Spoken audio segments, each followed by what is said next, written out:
आपको मेरी बुक में सबसे पहला पेज इसी का मिलेगा, ठीक है। सबसे पहला पेज आपको इसी का मिलेगा, the world of financial market, ठीक है। अगर आपको कभी भी कोई भी प्रॉब्लम होती है, बुक का कोई भी लाइन दिक्कत आने में, तो आप मेरी बेझिझक ये लाइव स्ट्रीम्स देख सकते हैं, हमेशा रहेंगी। ऐप पर रहेंगी, अगर यूट्यूब पे नहीं है तो ऐप पर रहेंगी, यूट्यूब पे भी रहेंगी लेकिन ऐप पर ज़्यादा रहेंगी। तो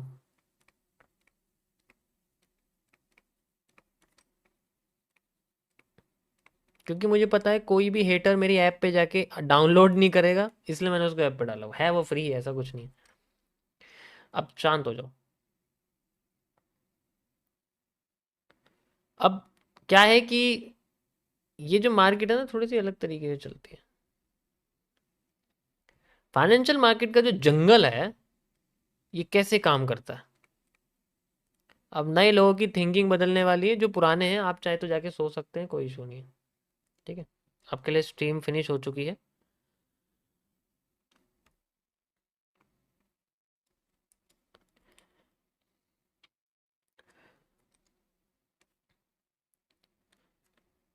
हमारे पास ना एक यूनिवर्स है, यूनिवर्स, मिल्की वे, आकाश गंगा।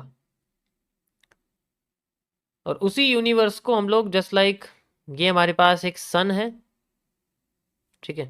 यहाँ पर एक मार्स, वीनस, अर्थ, इस तरीके से ये जो है प्लैनेट्स बने हुए हैं। तो हमारे पास ये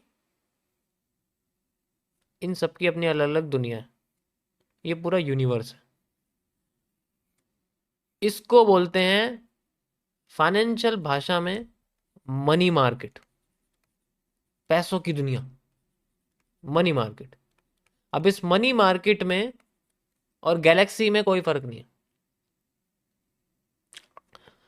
अब ये जो आपके सामने प्लैनेट दिख रहे हैं, ये हमारे पास अर्थ है, ये है मनी मार्केट के अंदर फाइनेंशियल मार्केट के बारे में। देखो मनी मार्केट अलग होती है, मनी मार्केट में पैसा बढ़ता नहीं है, फाइनेंशियल मार्केट में पैसा बढ़ता है, घटता है, लायबिलिटी की तरह काम नहीं करता वो, मनी मार्केट लायबिलिटी की तरह होती है।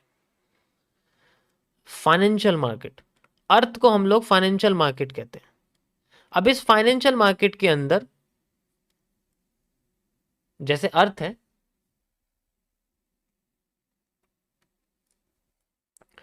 अर्थ के अंदर कॉन्टिनेंट्स आते हैं, ठीक है। देखो मैं इसमें एनालिसिस से रिलेटेड कुछ इंपॉर्टेंट बात भी बोलूंगा, तो उसको ध्यान से सुन लेना। कॉन्टिनेंट्स आते हैं जैसे एशिया, यूरोप, है ना, और भी कई सारे, जैसे Australia, America, north America, south America, तो मैं इसमें जो है लिख रहा हूं बस ऐसी। इसी तरीके से हमारी फाइनेंशियल मार्केट के अंदर भी कॉन्टिनेंट्स होते हैं, जैसे स्टॉक मार्केट, जैसे एशिया की तरफ फॉरेक्स मार्केट, इससे बड़ी मार्केट तो कोई है ही नहीं आज की डेट में, फॉरेक्स मार्केट। एशिया और forex market same. Crypto market, Africa, Africa में crypto market. And bond market, जैसे गवर्नमेंट बॉन्ड्स, बॉन्ड मार्केट, ये भी अलग दुनिया।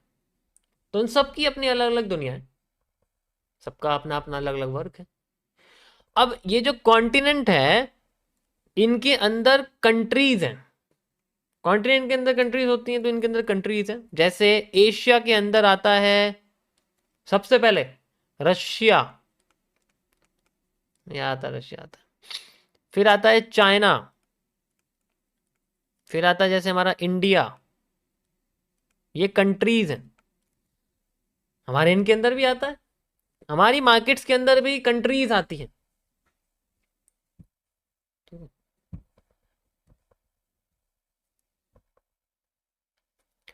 स्टॉक मार्केट में आती है जैसे म्यूचुअल फंड, एक अलग कंट्री है। Share market, direct shares. Index market, option market, ये सारी कंट्रीज हैं इसकी। हर कंट्रीज में हम लोग अलग अलग तरीके से काम।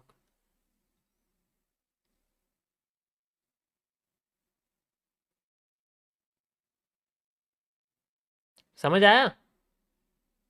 यहां तक समझ में आया सभी को? फॉरेक्स में normal spot market, foreign exchange market, funding firms, ये भी एक दुनिया है फंडिंग फर्म्स की जिसके अंदर ट्रेडिंग वगैरह होती है। क्रिप्टो मार्केट, अब क्रिप्टो जो कॉन्टिनेंट है ये तो बहुत ही बड़ा है। Non fungible token market, NFT market, spot market, futures, margin, leverage, crypto casinos, हर तरह की मार्केट है। अब हमारी कंट्रीज में जहां हमारे इंडिया वगैरह है, जहां हमारे पास है, इन सब में एक लैंग्वेज बोली जाती है। रशिया में रशियन बोली जाती है, चाइना में चाइनीज बोली जाती है, ठीक है। इंडिया में हिंदी, ज्यादातर ज्यादातर हिंदी, और बाकी की मतलब मेजोरिटी हिंदी बोली जाती है, फिर इंग्लिश भी बोलते हैं उसको, ठीक है। ये लैंग्वेज है, सेपरेट रखता हूं मैं इसको।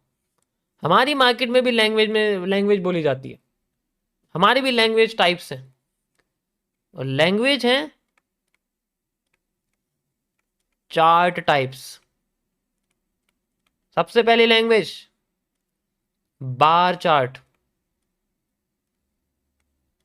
लाइन चार्ट, स्टेप लाइन,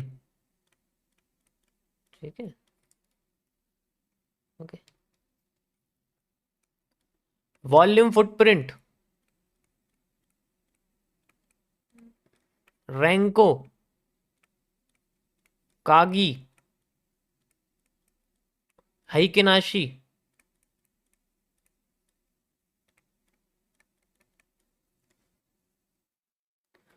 अब इसमें हमारे सारी कंट्रीज में ऐसी कौन सी लैंग्वेज है जो कॉमन है, जो सब जगह बोली जाती है, ग्लोबल है?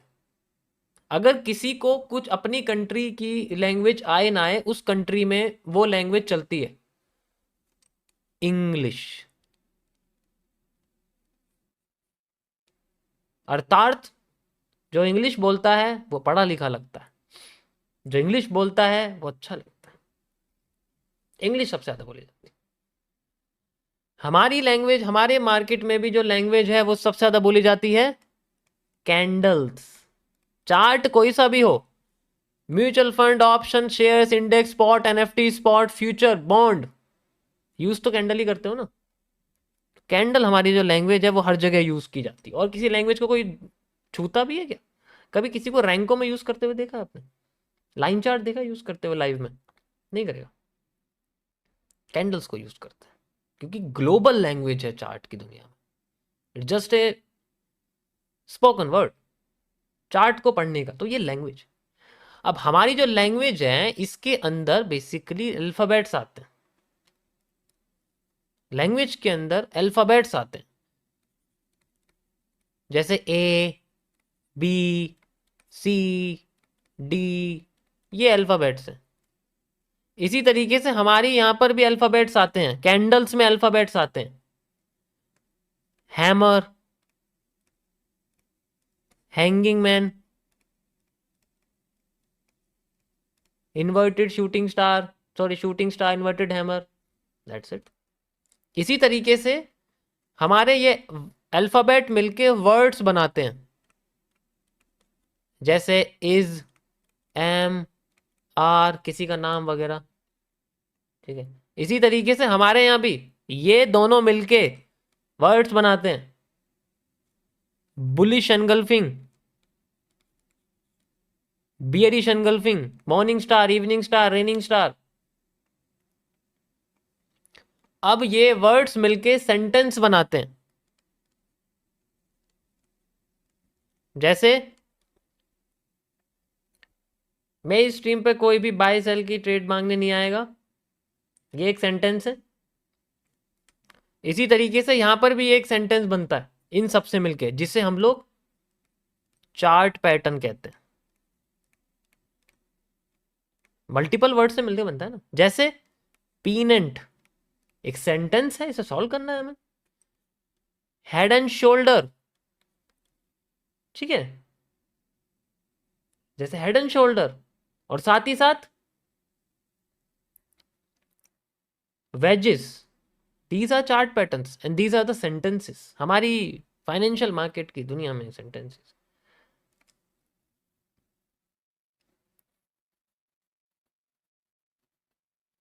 और तुम्हें लगता है ईएमए चला के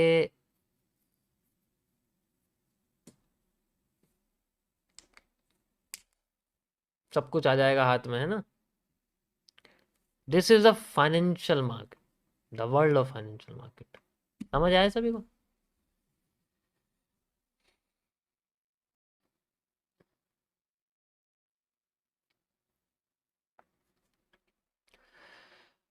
अब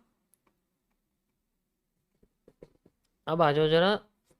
अब इन वर्ड्स को हमारी धरती पर इंसान बोलते हैं। जैसे इज है, या मान लो ए है, जैसे ए है हमारे पास, जैसे ए है हमारे पास, ये तो ए बोल रहे हैं। अब ये है ए ही, लेकिन इसको बोलने वाले हमारे पास अलग अलग उम्र के लोग हैं। जैसे एक 5 साल का बच्चा अगर बोलेगा तो वो ए बड़ा बचपना सुनाएगा, ए छोटा सा ए, बहुत छोटा सा बोल रहा है। अगर उसको 30 साल का आदमी बोलेगा तो आवाज में थोड़ा भारी होगा, ए। अगर उसको 60 साल का बोलेगा, या फिर करीब 60 साल का या 70 साल का बोलेगा, तो बड़ा भारी लगेगा, ए। तो बीच में अटक भी सकता है, मतलब उसकी यहाँ आवाज और उम्र वैल्यूएबल है। यहाँ पर जिसकी जितनी ज्यादा उम्र है उसका उतना वर्ड भारी, उसका उतना वर्ड वो वैल्यूएबल है। इसलिए हम बड़ों की बातें सुनते हैं, इसलिए हमें बड़ों की रेस्पेक्ट करनी चाहिए, क्योंकि उनका एक एक वर्ड वैल्यूएबल होता है। ये जो ए है, जो अल्फाबेट है हमारे लिए, यहां पर भी है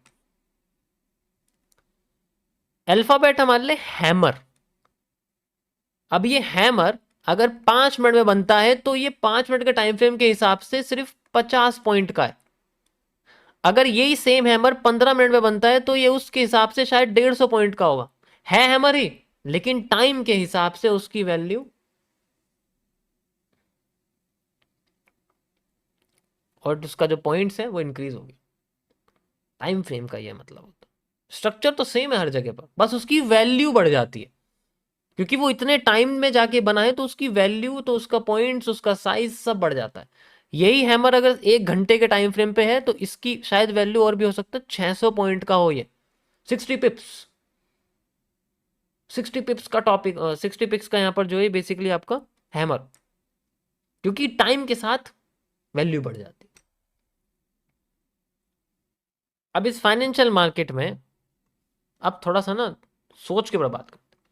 अब इस जंगल में हमें सिर्फ और सिर्फ एक ही दुनिया की तरफ धकेला जाता है, दैट इज द ट्रेडिंग। और believe me, it is the last step. जैसे आपने बी फार्मा करा, या डी फार्मा करा, या एम फार्मा करा, उसके बाद सबसे आखिर में क्या होता है? मेडिकल स्टोर खोल के बैठ गए।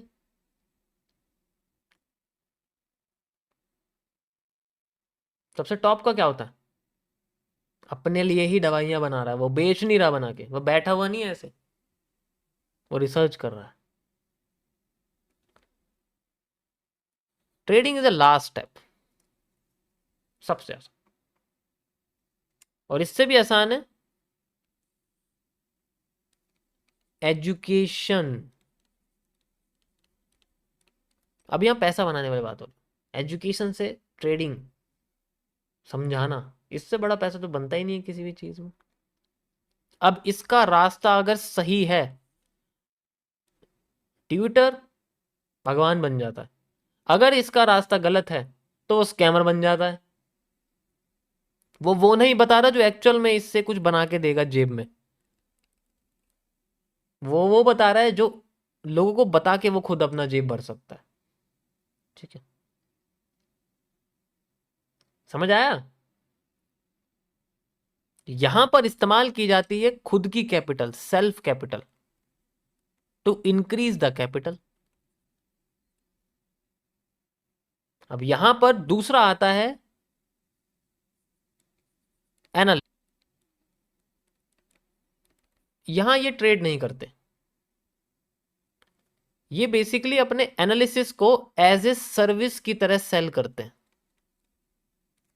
To individual investors, traders. ऐसे ट्रेडर्स को, जो ट्रेडिंग करते हैं, ऐसे ट्रेडर्स को जरूरत होती है। ठीक है, तो ये पर्सनली में काम करते हैं, एनालिसिस ये सेंड करते हैं, वो इनका सर्विस चार्ज होता है, पर एनालिसिस का होता है, किसी किसी का प्रॉफिट लॉस पर होता है, परसेंटेज के हिसाब से सबका अलग अलग होता है, सबका अपना अलग अलग होता है। अभी तो देखो तुम्हें एनालिस्ट का क्या निकाल के देता हूँ। इसके बाद अब जो मैं आपको सारी फील्ड बताऊंगा वो कभी ट्रेड नहीं करते, और आप यकीन नहीं करोगे यही सबसे अमीर होते हैं। अब यहाँ ब्रोकर जो करता है ये कभी भी ट्रेड नहीं करता, ये प्लेटफॉर्म प्रोवाइड करता है ट्रेडिंग करने के लिए, और उस प्लेटफॉर्म को बनाने के टाइम जितनी वो मेहनत करता है वो उसका पर ट्रेड चार्ज लेता है, जिसे हम लोग कमीशन कहते हैं आसान भाषा में। The commission is the business model of this broker. Commission he business model होता है ब्रोकर का। ब्रोकर के अंदर जितने भी एनालिसिस आते हैं वो ये भेजते हैं, ये प्रोफेशनल एनालिस्ट होते हैं जो ब्रोकर्स में भेजते हैं। एग्जाम्पल के लिए मैं आपको दिखाता हूं, ये देखो आप, जैसे हमारे पास यहाँ पर ये एक्सएनएस है, ठीक है, तो इसके अंदर हमें जो भी चीज़ें मिलती हैं, जैसे हमारे पास ये लगा हुआ है, या आप देखो जैसे हमारे पास यहाँ पर मैं आपको दिखाता हूँ इसके अंदर, ये हमारे पास लगा हुआ है, ये इस तरीके से, ठीक है, ये मैं बड़ा कर देता हूँ इसको। यहाँ पर जो आप ये देख रहे हो, ये जो यहाँ न्यूज़ जहाँ से आ रही है, कहाँ से कौन दे रहा है निकाल के, ये कहाँ से आ रही है, ये कहाँ से न्यूज़ आ रही है? ब्रोकर तो खुद कर नहीं रहा अपनी साइड से, ये कहाँ से एनालिसिस आ रही है? इतना बड़ा जो एनालिसिस निकल रहा है, ये बेशक आपको सिंपल लग रहा है, लेकिन किसी ने तो निकाला ना, किसी ने तो सर्विस प्रोवाइड करी है अपनी। ये कहाँ से आ रहा है? ना तो ये ट्रेड कर रहा, ये तो बस अपना एक एक पॉइंट ऑफ व्यू दे रहा है। और तुम यकीन नहीं करोगे, इस एक इमेज के 20 से 25 हजार डॉलर होते हैं, 20 से 25 मिनिमम है ये। 20 हजार डॉलर कम से कम मिल गए होंगे इस बंदे को सिर्फ इतना सा पोस्ट करने पर ही। ऐसे कई सारे कंपनीज में काम करते हैं। तो ये ब्रोकर्स होते हैं, एनालिस्ट इनको अपना एज ए सर्विस देते हैं। यहां भी एनालिस्ट का रोल आ गया, ठीक है। एनालिस्ट ने एक भी रुपया खर्च नहीं करा, इसने अपना स्किल का यूज किया है बस। और स्किल भी ऐसे नहीं है ईएमए वाली, यहां से अब इस्तेमाल होते हैं कंसल्टेंसी वाले, कंसल्टेंसी फर्म जो है हमारे पास, कंसल्टेंसी फर्म। अब ये बेसिकली कंसल्टेंसी फर्म वाले जो हैं, ठीक है, ये क्या करते हैं, ये भी ट्रेड नहीं करते। इनके पास इन्वेस्टर्स को लुभाने के लिए टैक्टिक्स होते हैं, एक सेल्स फनल होता है जिसके जरिए ये इन्वेस्टर्स को अपने पास इन्वेस्ट करने के लिए मनाते हैं। इनके पास लाइसेंस होता है, मैं रियल वालों की बात कर रहा हूँ, ये फ्रॉड वालों की बात नहीं कर रहा। लाइसेंस होता है और ये इन्वेस्टर्स को बोलते हैं कि भाई हमारे पास ये है, हम आपको ऐसे जो है इसका रिटर्न वगैरह प्रोवाइड करवा सकते हैं। ये पूरे एक एवरेज होता है, गारंटी नहीं होती, गारंटी यूज़ नहीं कर सकते, एक श्योर शॉट वाला एरिया होता है, उसको यूज़ करने के बाद कि हम आपको इन्वेस्टर जो अमाउंट यहाँ बेचता है, अब ये कभी ट्रेड नहीं करेंगे, ये जस्ट कंसल्ट करते हैं। घूम फिर के फिर एक एनालिस्ट आएगा, ये इनको स्टॉक सिलेक्शन, एनालिसिस, सॉल्विंग सारी चीजें प्रोवाइड करेगा, सर्विस। अब ये जब होने के बाद होगा, फिर ये ब्रोकर को कांटेक्ट करेंगे, अपने एनालिसिस ब्रोकर को भेजेंगे, ब्रोकर ट्रेड लगाएगा, एंड देन ब्रोकर अपने प्रॉफिट्स लॉस इनके साथ शेयर करेगा। जो प्रॉफिट लॉस निकलेगा वो इन्वेस्टर्स को चले जाएंगे, और कंसल्टेंसी फर्म अपना कट रख लेगा। ओके, अब आते हैं दूसरे player, property firms, prof firms. ये कभी ट्रेड नहीं करते, लेकिन ये ट्रेड करने का मौका देते हैं ट्रेडर्स को। They give chance to traders, उनको मौका देते हैं अपनी कैपिटल को देकर, एक चैलेंज के जरिए, एक टेस्ट के जरिए। ये कैपिटल इन्हें इन्वेस्टर ही प्रोवाइड करता है। ये कैपिटल भी, ये भी एक इंटरमीडिएट यानी कि बिचौलिए की तरह काम करते हैं, जस्ट लाइक दलाल, उसकी तरह काम करते हैं। इनके पास कैपिटल इन्वेस्टर से आती है और फिर वहां से ये ट्रेडर को देते हैं टेस्ट चैलेंज करने के बाद। अब ये फेक होता है रियल होता है मुझे नहीं पता, क्योंकि मैंने प्रॉप फर्म को कभी लंबे टाइम तक नहीं चलाया। And that's it. इस तरीके से ये प्रॉप फर्म काम करती है। और सबसे लास्ट में आता है क्रिमिनल ऑफिसर्स। ये गवर्नमेंट के लिए काम करते हैं। ये ये ये और ये, इनमें से कोई भी गलती करेगा ये पकड़ेंगे उसको। इनमें से कोई भी गलती करेगा ये सबको पकड़ेंगे। यहाँ ये काम करते हैं। एग्जाम्पल के लिए सेबी, बट वो एक अनस्टैट्यूटरी बॉडी है, तो उसके पास सिर्फ लिमिटेड ही पावर्स होती हैं। जितनी ज़्यादा क्रिमिनल सेंट्रल अथॉरिटीज़ होंगी, उतना ज़्यादा वो स्टेट जो है, वो कंट्री जो है सिक्योर्ड होगी, क्योंकि उसको हर फील्ड में, हर जगह पर रेगुलेट करने के लिए एक बॉडी बैठी हुई है। सिर्फ स्टॉक मार्केट को रेगुलेट करना काफ़ी नहीं, बाकी और मार्केट पे इनको रेगुलेट करना, इसलिए थोड़ा बहुत इरेगुलरिटीज़ रहती हैं। समझ आया? और मैं हूं ये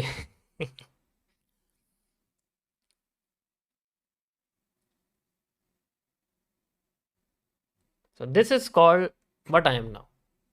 मैं नहीं चाहता कि आप इस पोर्शन पे जाओ, बट इट्स योर चॉइस, आप गॉट इट।